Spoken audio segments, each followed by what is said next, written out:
Mga kababayan nating seniors, kung kayo ay 60, 65 o 70 pataas at kung kayo ay SSS pensioner ngayon, makinig kayo ng mabuti dahil ang video na ito ay para sa inyo.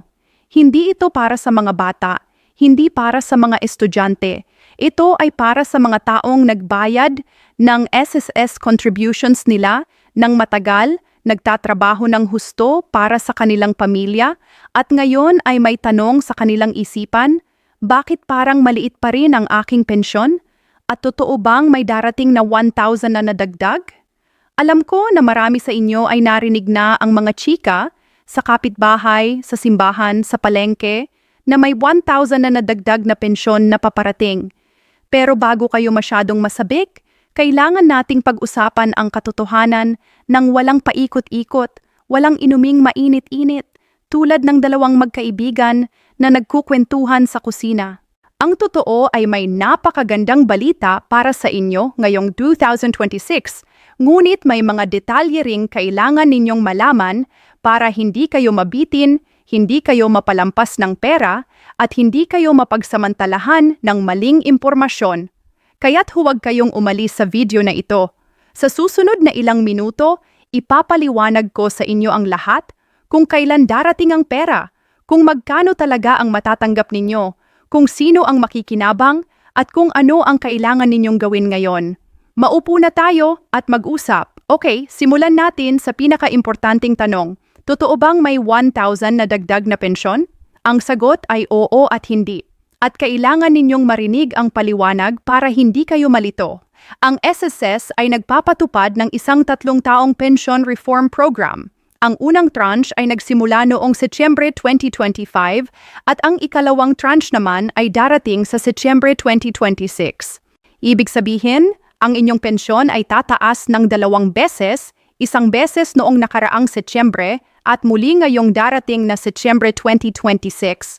Para sa mga retirement at disability pensioners, ang bawat tranche ay nagdudulot ng 10% na pagtaas. Para naman sa mga survivor pensioners, iyon ay yung mga asawa o anak na tumatanggap ng pensyon dahil namatay ang miyembro, ang pagtaas ay 5% bawat taon. Ngayon, bakit may nagsasabing 1,000? Dahil ang humigit kumulang na 1,000 na dagdag ay maaaring matanggap ng mga pensioner na ang kasalukuyang pensyon ay nasa 10,000 na. Dahil ang 10% ng 10,000 ay eksaktong 1,000. Ngunit ang aktwal na halaga ay nagbabago depende sa inyong sariling pension amount. Kung 5,000 ang inyong buwanang pensyon, ang dagdag ay magiging 5,500 lamang. Kung 15,000 naman ang inyong tinatanggap, ang dagdag ay magiging 1,500. Kaya't ang 1,000 ay isang average na halimbawa lamang, hindi isang fixed na halaga para sa lahat. Huwag kayong mabigo kung mas maliit ang inyong magiging dagdag. Kahit 300 o 500 man lang ay dagdag na iyon sa inyong buwanang kita, at sa loob ng isang taon ay malaking halaga na iyon para sa pagbili ng gamot, pagbabayad ng kuryente, o pag-aaral ng apo ninyo. Ngayon, ang tanong na lagi kayong nagtatanong, kailan? Ang April 1, 2026 na nakasulat sa pamagat ng video na ito ay isang tanong, hindi isang confirmed na petsa. At ito ay mahalaga ninyong malaman para hindi kayo mabigo o mapagmalaki ng maling balita. Ang opisyal na petsa ng ikalawang tranche ng pension increase ay Setyembre 1, 2026. Ibig sabihin, ang inyong mas malaking pensyon ay inaasahang matatanggap ninyo simula Setyembre 2026, hindi Abril, hindi Mayo, hindi Hunyo. Setyembre. Ngunit hintay, bakit may nagsasabi ng Abril? Dahil mayroon ding ibang programang nagbibigay ng pera sa mga senior ngayong unang bahagi ng 2026. Ang DSWD Social Pension or SOCPEN ay nagbibigay ng 1,000 bawat buwan sa mga indigent na senior citizens na 60 taong gulang pataas. Ang mga bayad ay maaaring quarterly or semi-annual, kaya ang ilan ay nakatanggap ng 3,000 para sa 3 buwan at ang ilan pa ay nakatanggap ng 6,000 para sa 6 na buwan, kaya't kung kayo ay SSS pensioner na at naghihintay ng 1,000 na dagdag buwanan, ang Setyembre 2026 ang inyong target na petsa. Ngunit kung kayo ay indigent senior na wala pang ibang pensyon, ang SOCPEN ng DSWD ay may ibang schedule ng pamamahagi at kailangan ninyong makipag-ugnayan sa inyong barangay social worker para malaman kung kailan ang susunod na payout sa inyong lugar. Hindi lahat ay automatikong makikinabang, mga kaibigan, at ito ang bahagi na maraming tao ang hindi napapansin hanggang wala na silang matanggap. Ang SSS Pension Reform Program ay sumasaklaw sa lahat ng 3.8 million SSS pensioners. Kasama dito ang mga retirement pensioners, disability pensioners at survivor pensioners. Kung kayo ay isa sa tatlong kategoryang ito at aktibong tumatanggap ng SSS pension ngayon, kayo ay automatikong kasama sa pagtaas. Ngunit narito ang mga importanteng kondisyon. Una, kailangan ninyong aktibong pensioner na as of the cut-off date na itatatakda ng SSS bago ang Setyembre 2026. Pangalawa, kailangan ninyong nakapagkumpleto na ng inyong Annual Confirmation of Pensioners o ACE-OP. Iyon yung prosesong kinukumpirma ng SSS na kayo ay buhay pa at patuloy na nakatanggap ng pensyon. Kung hindi kayo nakapag-confirm ngayong taon, posibleng masuspend ang inyong pensyon. Huwag hayaang mangyari iyon. Ikatlo, kailangan ninyong updated ang inyong disbursement account. Iyon yung bank account or e-wallet na pinapadalhan ng SSS ng inyong pension. Ang SSS ay naglabas na ng My SSS card na nagsisilbing valid SSS ID at automatikong enrollment bilang disbursement account sa iisang card.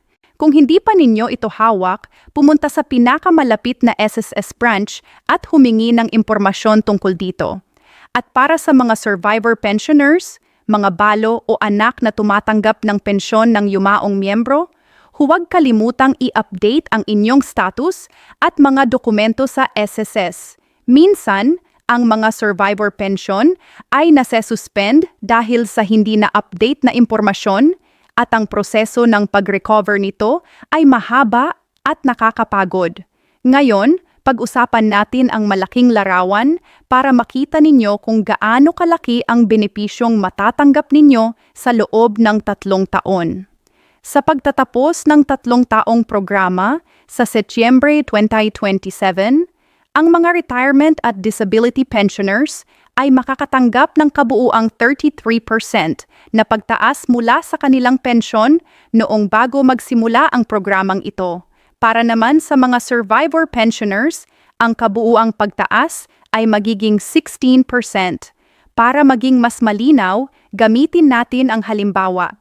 Kung si Lolo Jose ay tumatanggap ng 8,000 bawat buwan noong bago ang Setyembre 2025, ganito ang magiging hitsura ng kanyang pensyon. Noong Setyembre 2025, naging 8,800 ang pensyon niya dahil sa 10% na pagtaas. Noong Setyembre 2026, ang 10% na pagtaas ay kalkulahin sa bagong halaga kaya magiging mga 9,680. At noong Setyembre 2027, magiging mga 10,648. Sa 3 taon, si Lolo Jose ay nakakuha ng halos 2,648 na dagdag sa buwanang pensyon niya. At sa loob ng 1 taon, ay mahigit 31,000 na pwedeng gamitin para sa pangangailangan ng buong pamilya. Iyan ang kapangyarihan ng compounding pension increase. Hindi ito maliit na bagay. Iyan ang mga tao ng inyong pagtatrabaho na nagbabalik sa inyo. Bukod sa pension increase, may mga benepisyo pa ang SSS na marami sa ating mga seniors ay hindi alam o nakakalimutan ng tanggapin. Ang SSS ay naglunsad ng pension loan program na nagbibigay ng hanggang 300,000 para sa mga retirement pensioners at 150,000 para sa mga survivor pensioners. Ito ay pautang na maaari ninyong gamitin para sa malaking gastusin, pagpapagawa ng bahay, medical na operasyon o tulong sa mga anak. Ang interest rate ay mas mababa kaysa sa mga bangko o paluwagan. Mayroon ding bagong microloan program na inilabas ng SSS sa simula ng 2026 na nagbibigay ng maikling utang na may 15 hanggang 90 araw na tenor at 8% annual interest rate lamang. Para sa mga seniors na may biglang gastusin ngunit ayaw ng matagal na utang, ito ay isang magandang opsyon. Ang emergency loan program naman ay available hanggang Disyembre 9, 2026 para sa mga nasalanta ng kalamidad na may 7% interest rate lamang. Kung nakatira kayo sa lugar na binagyo o binaha kamakailan, alamin ninyo sa SSS kung kwalipikado kayo. At huwag din ninyong kalimutan ang 20% senior citizen discount at VAT exemption sa mga gamot, pagkain at serbisyo. Ito ay batas na at karapatan ninyo bilang senior. Ang inyong SSS Pensioner ID o Senior Citizen ID ay susi sa benepisyong ito. Kailangan ko ring sabihin sa inyo ang totoo tungkol sa mga bagay na pwedeng magbawas ng inyong pensyon or pwedeng mag-cause ng clawback. Ibig sabihin, hihingiin ng SSS ang perang nabigay sa inyo na hindi dapat. Una, ang pagtatrabaho muli habang tumatanggap ng SSS pension ay may komplikasyon. Kung kayo ay retired at nagsimulang magtrabaho ulit bilang empleyado, posibleng kailangan na ninyong mag-contribute muli sa SSS. At sa ilang kaso, ang inyong pensyon ay maaaring masuspend o ma-adjust. Makipag-usap sa SSS branch bago tumanggap ng trabaho. Pangalawa, ang hindi pag-update ng inyong civil status ay pwedeng maging problema. Kung yumao ang inyong asawa at kayo ay nag-asawa ulit, kailangan ninyong i-report ito sa SSS dahil may epekto ito sa survivor benefits ng inyong mga dependents. Ikatlo, at ito ang pinaka-common na dahilan ng problema, ang hindi pagsasagawa ng Annual Confirmation of Pensioners o ACOP ay nagdudulot ng suspension ng pensyon. Kung hindi kayo nakapunta sa SSS o hindi nakapag-confirm ng inyong buhay na status, ang inyong pensyon ay pwedeng ihinto. Kaya kapag natanggap ninyo ang notice mula sa SSS para sa ACOP, gawin ninyo ito kaagad. Huwag na huwag ipagpaliban. At tungkol sa buwis, ang karamihan sa SSS pension ay hindi taxable sa Pilipinas, lalo na kung ang inyong kabuuang kita bawat buwan ay hindi lumagpas sa threshold ng BIR. Ngunit kung kayo ay pensioner na may ibang source ng kita, rental, negosyo o iba pa, konsultahin ang isang accountant para masiguradong wasto ang inyong tax filing. Alam nating lahat na ang pumunta sa SSS office ay maaaring nakakapagod, lalo na para sa ating mga seniors. Kaya narito ang ilang praktikal na tips na natutunan ko mula sa mga nag-navigate ng sistema ng matagumpay. Una, pumunta ng maaga sa pagbubukas ng SSS office, hindi sa tanghali. Ang linya ay mas maiiksi sa pagitan ng 8 a.m. at 9:30 a.m. Dalhin ninyo ang lahat ng dokumento, valid ID, passbook or e-wallet information, SSS number at photocopy ng lahat. Pangalawa, gamitin ninyo ang My SSS online portal o ang SSS mobile app para suriin ang inyong pension status, contribution history at upcoming payments. Kahit hindi na kayo lumabas ng bahay, humingi ng tulong sa inyong anak o apo kung hindi kayo pamilyar sa technology. Ikatlo, huwag kayong maniwala sa mga taong nag-aalok ng tulong sa labas ng SSS building na may bayad. Lahat ng SSS services ay libre. Wala kayong dapat bayaran para makuha ang inyong pensyon o mag-apply ng benepisyo. Kung may humihiling ng pera sa inyo para pabilisin ang proseso, iyan ay scam. Ika-apat, kung kayo ay may kahirapan sa pagpunta sa SSS office dahil sa sakit o kapansanan, malaman ninyong ang SSS ay may special provisions para sa mga senior na may disability na pwedeng mag-send ng authorized representative na may notarized special power of attorney. Bilang pangwakas na payo, nais ko kayong bigyan ng ilang simpleng estratehiya para mapakinabangan ang inyong pensyon ng husto. Una, huwag ipagpaliban ang pag-claim. Maraming seniors ang hindi nakakaalam na maaari nilang i-claim ang kanilang SSS retirement benefit simula pa sa edad 60 kung sila ay tumigil na sa trabaho, hindi na kailangan hintayin ang 65. Mas maaga kayong mag-claim, mas matagal kayong makakatanggap ng pensyon. Pangalawa, i-enroll ang inyong pensyon sa isang bank account o e-wallet na libre ang pagpapanatili. Ang DSWD at SSS ay nagre-release ng mga payout sa iba't ibang schedule, kaya important na lagi kayong updated kung kailan ang susunod na release sa inyong lugar. Ikatlo, pag-aralan ang survivor benefits. Kung yumao kayo bago makuha ang lahat ng inyong nai-contribute sa SSS, ang inyong asawa o mga qualified dependents ay may karapatang tumanggap ng survivor pension. Siguraduhing updated ang inyong beneficiary records sa SSS. At ikaapat, at ito ang pinakamalalim na payo ko sa inyo, kausapin ang inyong pamilya tungkol sa inyong pensyon.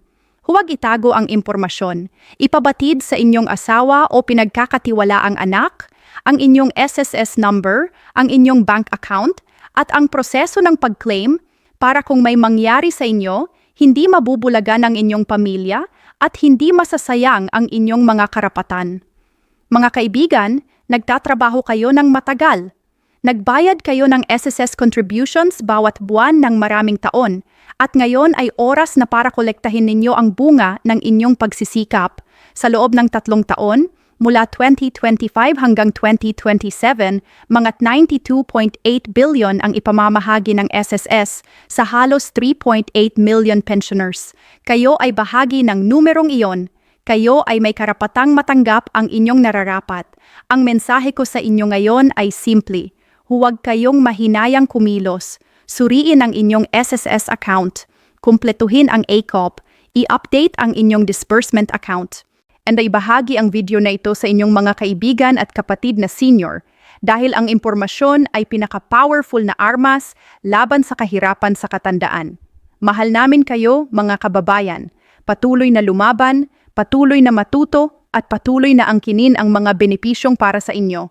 Hanggang sa susunod na video, ingat kayo palagi.